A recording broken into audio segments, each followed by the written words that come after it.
Hello and welcome back to my craft room. It is big excitement. Red letter day. It's time to show you my completed boho bunting. I'm going to show you it quickly on my desk and then I'm going to hang it up and come back and show you what it looks like hung up. So let's have a quick look. Let's have a quick flick through first. I mean, you've seen it as we went along anyway, but yeah, so here it is all in one pile. That's one of the backings. I've added some sari ribbons. In the end, I added the sari ribbons instead of, I was going to maybe do them as well as, but I did them instead of the boho. I was going to dangle these boho beads between some of the pennants, and in the end I just decided no, it just sits too much. I'm going to save these for something else. I could maybe make a mobile out of all of these along with some of the doodads that came in the bazaar scrap packs. So let's have a look. So I made my own plaited cord with some cheapy stranded cotton, which I'd bought, which is lovely colours. I'd bought it really cheaply, but it actually wasn't that nice to sew with, you know, compared to like the Anchor or DMC stranded cottons. So here we go, and they're in no particular order, they're not in the order I did them. I tried to make the sari ribbons pieces coordinate with the pennants either side. So here's this one. So this one was this was actually the last one I did, wasn't it? Yeah, I think it was. So this had my first piece of shisha embroidery with the mirrors. Let's bring this down a little bit, which I'd kind of saved, so I appliqued it onto this piece. I used some of the little pearly fish buttons from Bazaar. This was some edging that was in one of the pieces of fabric as it came, and I just added some very simple running stitch around it. This is a whipped running stitch in the middle there, and then to finish off my fishtails I made some little pom-poms with more of that cheapy stranded cotton. Used up a lot of the colours as well, that the odds and ends that I'd used throughout the project. So yeah, tidied up what was left really. I love the sari ribbons, I think they're great. I might even fray them out a little bit more, but they'll probably fray with time anyway. This was, oh, that's completely coincidentally, that's the last piece I did and the first piece I did. So I've done, oh yes, and I should explain that although I left all of the pieces just open at the top because I had intended to enclose the cord or tape or whatever I ended up using inside, in the end, because I liked the look of this plaited cord so much, I decided I wanted to be on the outside. So I went through each of the pennants and just turned the edges in and did a sort of just a little overhand stitch there just to neaten it all off, and then just sort of couched the plaited cord onto the front. So yeah, this was the first piece. This was just this is a beautiful old piece of embroidery from an antique jacket that I've got. It's falling apart. I bought it for a £5 years, like over 30 years ago, and it was old then, but I've treasured some of these little pieces, and it's very fine silk embroidery. It feels absolutely lovely. Yeah, look at that. I mean, I could never aspire to do work like that. It was a lovely way to use a little piece of it. What I have done with this one is embroider into the pattern that's already printed on the silk there. So all of this embroidery was just kind of the pattern that was already printed there, and I just kind of elaborated on it. And then I added some pearly bead things here, again from one of the scrap packs. Oh, and these pom-poms came in the scrap packs as well. So they're all, they're all reclaimed from garments and factory waste and things like that. I think I don't know if they're all second hand and have been worn, or some of them are just new factory waste. I've no idea actually, but I know they're all from reclaimed clothing that comes from India. I will leave a link to Bazaar below because I love their scrap packs. I had 5 basic shapes. So there's the fishtail shape, the rectangular shape. This is now the kind of what I thought of as the horseshoe shape.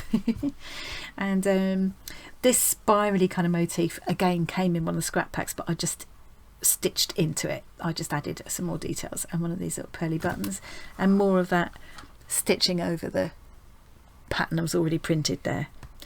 That makes it really easy to do fancy looking embroidery because it was just straight stitches and kind of separate lazy daisy stitches or separate little chains just into the pattern that was already there. And there's I think I did some tiny crosses and French knots here. Yeah, this is a piece of the sari ribbon.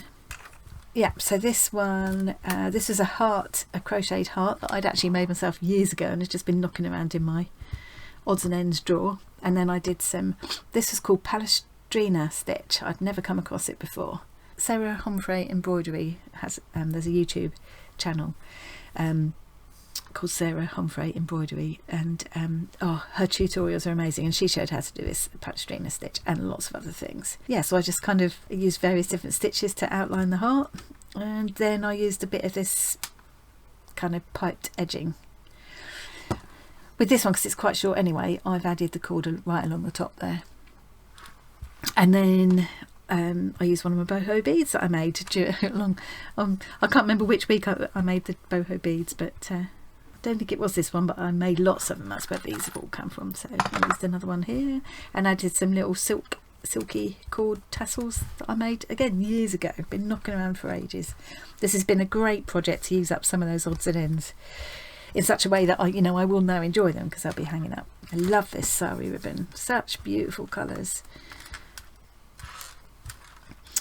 So what was it? Oh, this one was trapunto quilting I was trying. It's not the best example, but I think it turned out really pretty. It's just technically not the best example of trapunto quilting. I think I called it Frankenstein trapunto at the time.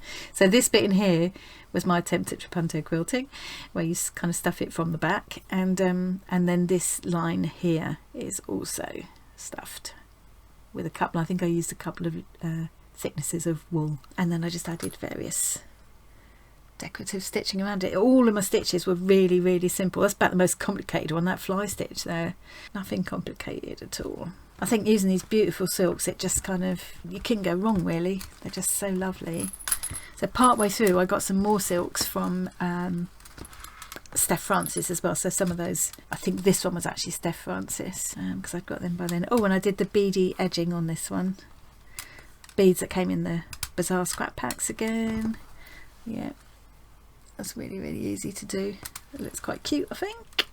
And then this one, so we've got a triangle now. More shisha work here. I use this special kind of stitch to enclose the mirror. It's actually a square mirror in there. And I did the same thing with the flat back jewel. I laid a little piece of sari ribbon behind it, and then added some decorative stitching and a bit of beading here, and one of these little doodads that came in the scrap pack. And I think I added the bead to it and wrapped the bead with crochet cotton, just to bring in all these, the same cotton I'd used here, just to bring it all together. I love those colours of sari ribbon with that one. And then this one is another horseshoe one, but smaller.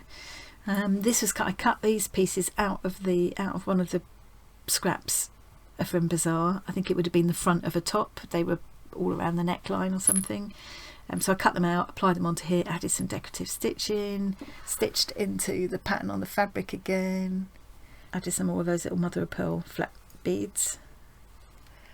And looking at it here, I could just as well have turned it into, it could have been a book, but I love the idea of hanging it up in my home somewhere so I can enjoy it. Oh dear, I haven't stitched that on very well, have I? I'll have to mend that before it goes up. So here's another fishtail one, and this is where I did the tatty tassels. So I made the tassels out of scraps this is my orts jar, where I put all the tiny bits that were too small to do anything else with, but I didn't want to throw away, because I can do things like this with them. I can, if nothing else, I could stuff a pinkish in with them, but I've got some other more exciting ideas for things to do with this, so watch this space.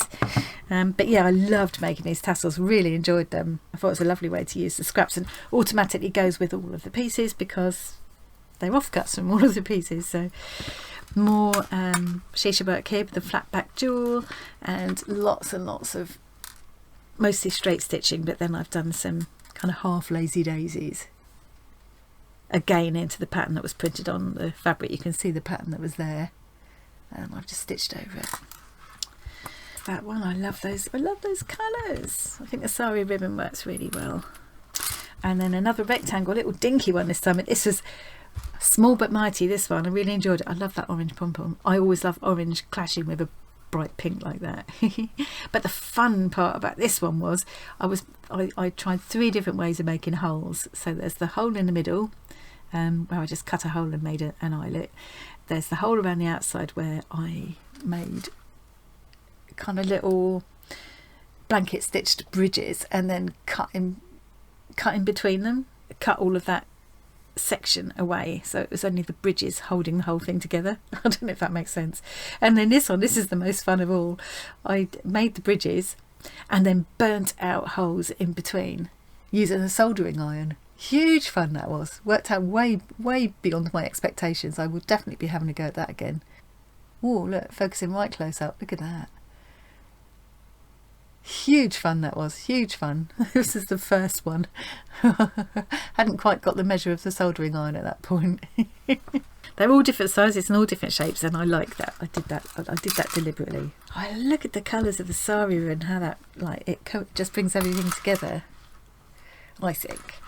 Anyway, yeah, this was one of the earlier ones that I did. So another triangular one.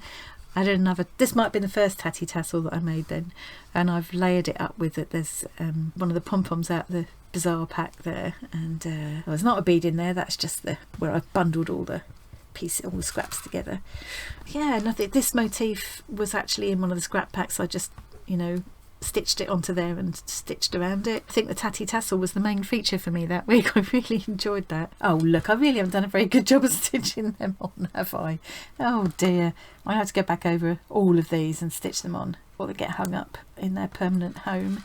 Okay, so this is another rectangle.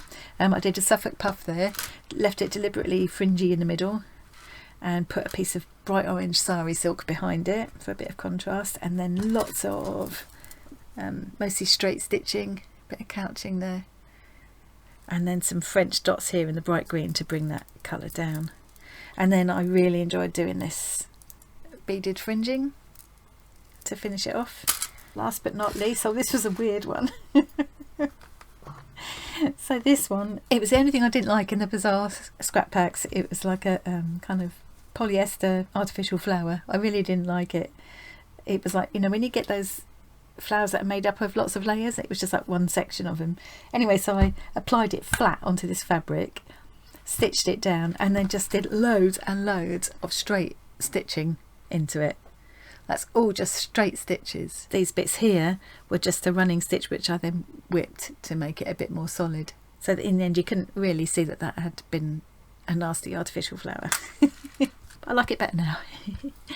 And then this kind of, I think I was aiming at something else with this, and this kind of happened accidentally. I ended up with this weird kind of almost a dream catcher, like a fidget dream catcher. I don't know what it is, as my dangler for this particular one. Yeah, I quite enjoyed doing that. This is going around the outside a bit in the same way as you would for a Dorset button. And then I just ran the thread across so that I could, and threaded a bead onto it. Oh, there's actually his feathers, which also came in a scrap pack. So yeah, so that is it. That's all of them done. Let me pull this back up again. I have so enjoyed this, and I have so appreciated all the support and the lovely comments that all of you have left. You know, it really helps to keep me going and encourage me to actually finish.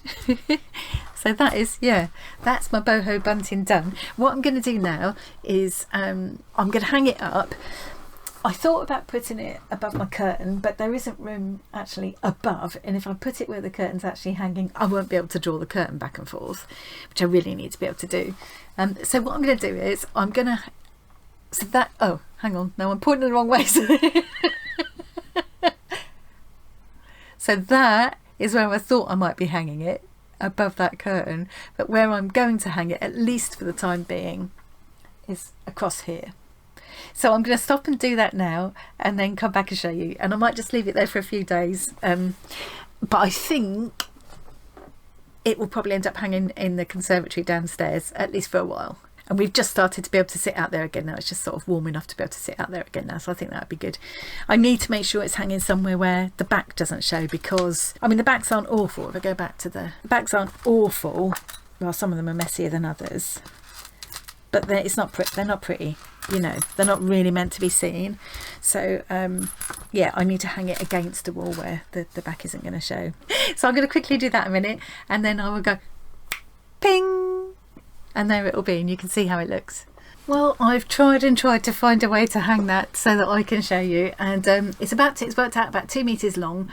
It's really not going to work to hang it above the curtain. I tried hanging it across the shelves behind me, and that didn't work either. It's just a bit too long and in the way, so in the end I've just linked it up there on one of the tie backs across to a pin in the shelving there, just to sort of give you a rough idea of what it's going to look like. And what I will do is try and get it hung up downstairs, and then I'll add a photo on the end of what it looks like in its sort of permanent home. Yeah, it's I'm not showing it off at its best there. It looks way better in real life, I promise. I've really enjoyed making it. I'm ever so happy with how it's turned out, and I think I will enjoy having it hung up in the house. I'm just so grateful for all the people that have followed me along the way and encouraged me to keep going with this. I hope you all enjoyed watching it. I know that some people have said they're going to have a go themselves, so please let me know, please tag me or whatever, and so that I can see how yours turns out. I'll be filled to bits to think it might have inspired someone else to try a similar thing. It is a lovely way of using all sorts of odds and ends, and you know, you don't need to go and buy packs of silk especially. It would work with all sorts of, it's just, I think it's the colours I love more than anything. Yeah, anyway, so that's it, enough me waffling on. I've got another couple of slow stitching projects in the pipeline. I've got my version of Roxy's Journal of Stitchery on the go, and I've got my Celebrating 61 and a couple other ideas as well, but I probably need to catch up on the other two first. So many ideas, so little time. I think we all know that one, don't we? Anyway, thanks very much for joining me today, and I will see you again really, really soon.